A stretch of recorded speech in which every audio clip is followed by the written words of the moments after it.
Saudara-saudariku yang terkasih, kita jumpa lagi dalam acara Mimbar Agama Katolik bersama saya, Romo Alusius Agus Wijatmiko dari Gereja Katolik Santo Yusuf Karangpilang, Surabaya. Dalam mimbar ini, saya akan menyampaikan renungan dengan tema tanggung jawab dengan terlibat dalam gereja dan masyarakat. Baiklah saudara-saudariku yang dikasihi Tuhan, mari kita berdoa terlebih dahulu. Dalam nama Bapa dan Putra dan Roh Kudus, amin. Syukur kami haturkan kepadamu, ya Allah yang penuh belas kasih, karena segala curahan rahmat-Mu boleh kami nikmati hingga saat ini.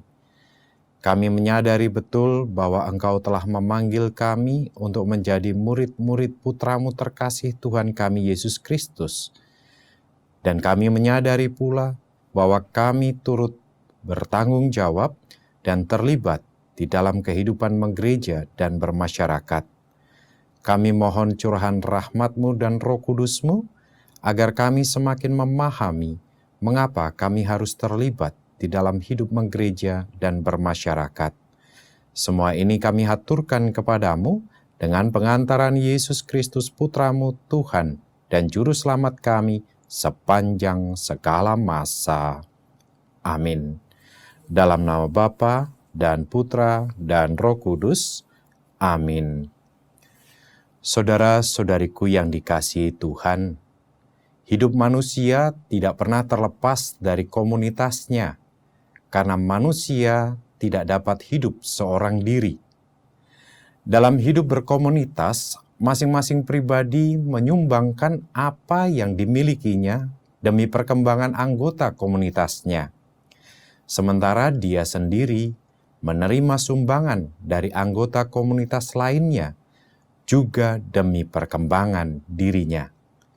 Di sini ada proses timbal balik, yaitu saling memberi dan saling menerima, yang menunjukkan keseimbangannya. Tidak pernah dalam hidup berkomunitas yang sehat, seseorang hanya menuntut anggota yang lainnya memenuhi kebutuhannya, sementara dia enggan untuk memberi yang dibutuhkan orang lain. Saudara-saudariku yang terkasih, dasarnya adalah kemauan untuk terlibat demi kesejahteraan bersama. Keterlibatan ini pertama-tama berarti bahwa manusia berkarya di dalam bidang-bidang di mana ia menerima tanggung jawab pribadi, dengan memperhatikan pendidikan keluarganya dan bekerja dengan seksama. Dia sebenarnya menyumbang demi kesejahteraan orang lain dan kesejahteraan masyarakatnya. Dan sesuai dengan kodrat sosial manusia, maka kesejahteraan tiap orang mempunyai hubungan dengan kesejahteraan umum. Dan kesejahteraan umum hanya dapat ditentukan dengan bertolak dari pribadi manusia. Lalu apa itu sebenarnya kesejahteraan umum? Saudara-saudariku yang dikasihi Tuhan, kesejahteraan umum ialah kondisi hidup kemasyarakatan yang memungkinkan kelompok-kelompok maupun pribadi-pribadi perorangan untuk lebih penuh dan lebih lancar mencapai kesempurnaan mereka sendiri. Demikian yang dikatakan oleh dokumen Gaudium et Spes, artikel 26. Kesejahteraan umum menyangkut kehidupan semua orang. Dari tiap orang, ia meminta kebijaksanaan, terutama dari mereka yang dipercaya untuk melaksanakan wewenang itu.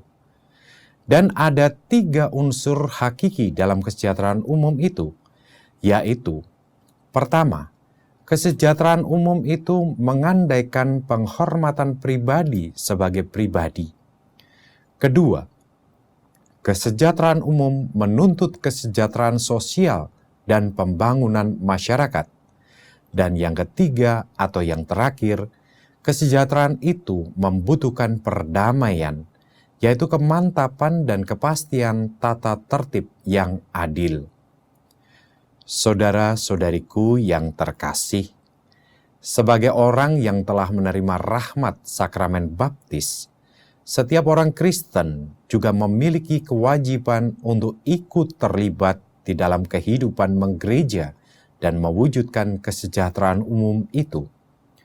Rahmat keselamatan yang telah diterimanya dalam sakramen baptis hendaknya juga menjadikan orang beriman mewartakan keselamatan itu dengan melibatkan dirinya, karena Tuhan Yesus tidak pernah mengajarkan pada para pengikutnya untuk menikmati keselamatan itu untuk dirinya sendiri, melainkan melibatkan orang lain untuk juga menikmati keselamatan itu. Keterlibatan dalam hidup menggereja dan masyarakat bukanlah fakultatif, melainkan suatu keharusan bagi orang beriman. Keterlibatan itu mulai dengan pendidikan dan pembinaan. Memang wajarlah pandangan kita bahwa nasib bangsa manusia di kemudian hari terletak di tangan mereka yang mampu mewariskan kepada generasi-generasi mendatang dasar-dasar untuk hidup dan berharap. Demikian yang dikatakan oleh dokumen Gaudium et Spes artikel 31. Para saudara yang terkasih, demikian Mimbar Agama Katolik bersama Komisi Komunikasi Sosial Keuskupan Surabaya dengan tema Tanggung Jawab dengan Terlibat dalam Gereja dan Masyarakat. Sekarang mari kita akhiri dengan berdoa dan mohon berkat dari Tuhan. Mari kita hening sejenak. Dalam nama Bapa dan Putra dan Roh Kudus. Amin. Syukur kepadamu, ya Allah yang penuh murah hati, Engkau telah memanggil kami untuk terlibat di dalam masyarakat kami. Engkau menginginkan agar keselamatan yang Engkau curahkan kepada kami juga dapat dinikmati oleh siapa saja. Maka kami telah Engkau utus untuk mewartakan akan keselamatan itu. Maka kami pun berkewajiban untuk terlibat mewartakan keselamatan dengan juga mau bekerja sama dengan saudara-saudari kami.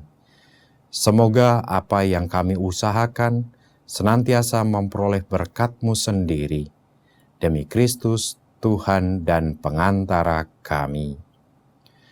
Tuhan bersamamu, dan semoga saudara sekalian, segala karya, segala amal baik, serta segala rencana-rencana kita untuk tetap melibatkan diri kita dalam hidup bermasyarakat, senantiasa diberkati oleh Allah yang Maha Kuasa, Bapa dan Putra dan Roh Kudus.